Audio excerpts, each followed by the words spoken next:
নমস্কার বন্ধুরা, কেমন আছেন? আশা করি ভালোই আছেন। আমিও খুব ভালো আছি। আ বড় ছেলের জন্য আজকে কি করলাম? আজকে ছেলের জন্য করে দিলাম ডিম পোচ আর রুটি। আর এখানে ব্রেড বাটার আর চা খাবো আমরা। আমি, মেয়ে, বোন। ও খেতে চায় না পাউরুটিটা। আর এখানে এটা খেয়ে মেয়ে বলছে যে, "মা আজকে তুমিই রান্না করবে।" আ কালকে বাড়ি চলে যাব বলেছিলাম, যেতে পারিনি। আজকে যাবোই। মেয়ে যতই বলুক না কেন। আর মেয়েকে সেই বললাম না যে এখানে পিঁয়াজ গাছ দেখালাম মেয়ের বাড়িতে যে পিঁয়াজ পাতা হয়েছে। ওই পাতাগুলো আজকে দেখেন কেটে নিয়েছি। ৪ টে পিঁয়াজে দেখেন কতগুলো পাতা হয়েছে। মেয়ে বলল, "তুমি করে দাও, না তো ও আর হবে না রান্না, ওগুলো নষ্ট হয়ে যাবে।" আমিও কেটে নিয়ে এসে সমান করে কেটে আলুও কেটে নিলাম। টমেটো দিয়ে আর কাঁচা লঙ্কা দিয়ে পোস্ত দিয়ে একদম মাখা, মাখা করে পোস্ত করব এটা। দারুণ লাগে খেতে এটা। আর একটু ঝাল দিতে হয়। টক ঝাল, ঝাল হবে পোস্তটা। আমরা খুব ভালো খাই এটা গরম, গরম ভাত দিয়ে। আর এদিকে মাছ ধোয়া হয়ে গেছে। নুন হলুদ মাখানোও হয়ে গেছে। মেয়ে বলেছে, "তুমি মা আজকে বাড়ি বেশি করে তরকারি করে নাও। তাহলে বাড়ি যেয়ে আজকে একটু রাত্রিবেলা আমি তো ভাত খাই না।" বলেছে, "আজকে একটু ভাত খেয়ে নেবে। তাহলে মাছের ঝোল নিয়ে যাও, বাড়ি যেয়ে একটু ভাত করে নেবে।" বড় ছেলেও আসবে। বড় ছেলে তো খাবেই না মাছ। ও বিরিয়ানি খাবে। ও বলেছে, "আমি খাবোই না রাত্রিবেলা, বিরিয়ানি খাবো।" ছোট ছেলের জন্য গাজর, বিনস এগুলো কাটা হয়েছে। আমি বললাম, "একটু পেঁয়াজ পাতাও দিয়ে দে, বাড়ির জিনিস।" ছোট ছেলে চান টান করিয়ে দিলাম। ও বাবা! দেখেন না। ও যখনই আমি ওর দিকে ভিডিও ধরবো ভাববে যে ওকে ফটো তোলা হচ্ছে বা কিছু, ও দাঁতগুলো দেখাতে চলে আসবে। আমি ওকে আর বড়টার দেখেন দুর্গা, কালী নিয়ে বসে গেছে টিভিতে অলরেডি। পরীক্ষা শেষ, ও বসে গেছে। এবার রান্নার দিকে যাব আমি। আজকে আমাকে রান্না করতে হবে।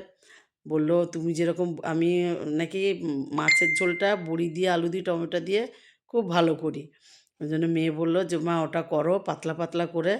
আমি বললাম, "পাতলা, পাতলা করে করব কি? তরকারি রয়েছে অনেক।" যাই হোক বড়িটাও ভেজে নিলাম। বড়ি ভেজে নিয়ে মাছ ভেজে নিয়েছি।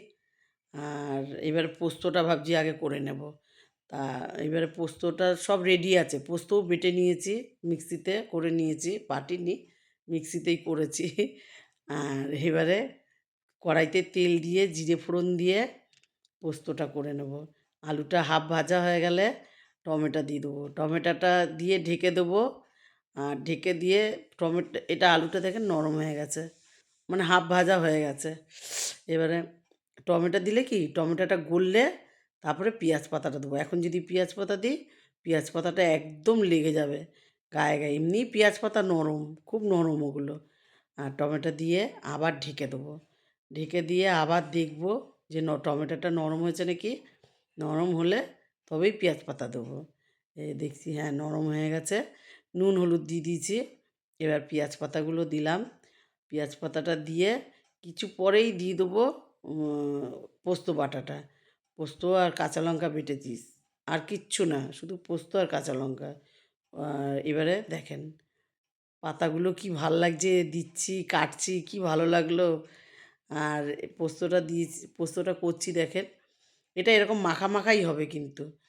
এর মধ্যে জল-টল দেব না। ওই পোস্ততে যা জল দিয়ে করেছি, আর এটা গাঙ্গুলিদার কাছ দিয়ে শিখেছি। গাঙ্গুলিদাকে সবাই চেনেন।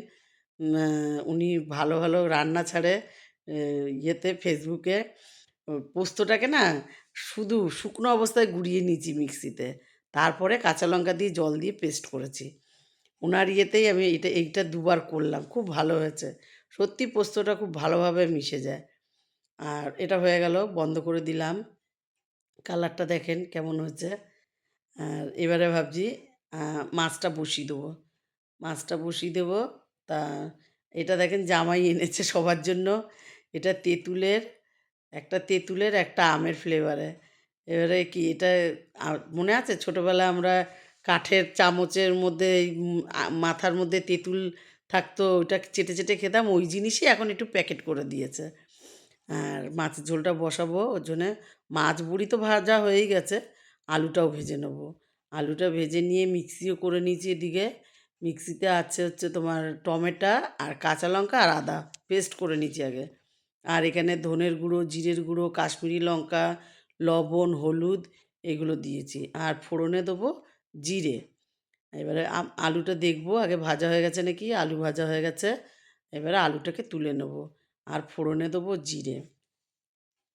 জিরেটা একটু আওয়াজ হবে বেশ চচ্চড় চচ্চড় করে, তখনই মশলাটা দেব। মশলাটা দিয়ে ভালো করে কষাবো। দেখেন কষাচ্ছি, এর মধ্যে সব দেয়া, আর কিচ্ছু দেয়া লাগবে না। আর তারপরে ঢেকে দেবো। আলু দিয়েও কষাতে হবে, কারণ আলুতে একটু নুন মশলা না ঢুকলে ভাল লাগবে না। এবার দেখে নেব। এবার আলু দিয়েও কষিয়ে নেব। হ্যাঁ, মশলাটা বেশ হয়ে এসছে। দেখেন কালারটাও বেশ ছেড়েছে।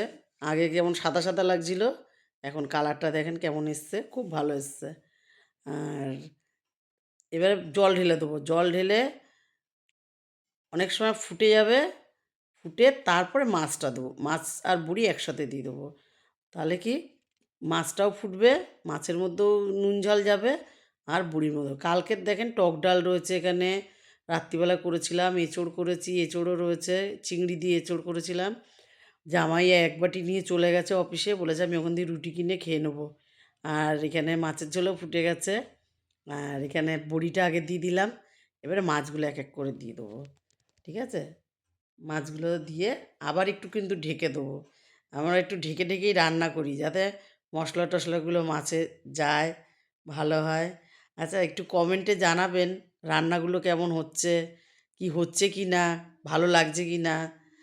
ভালো লাগলে একটা লাইক করুন, কমেন্ট করুন। ভালো থাকুন, সুস্থ থাকুন। শুভরাত্রি।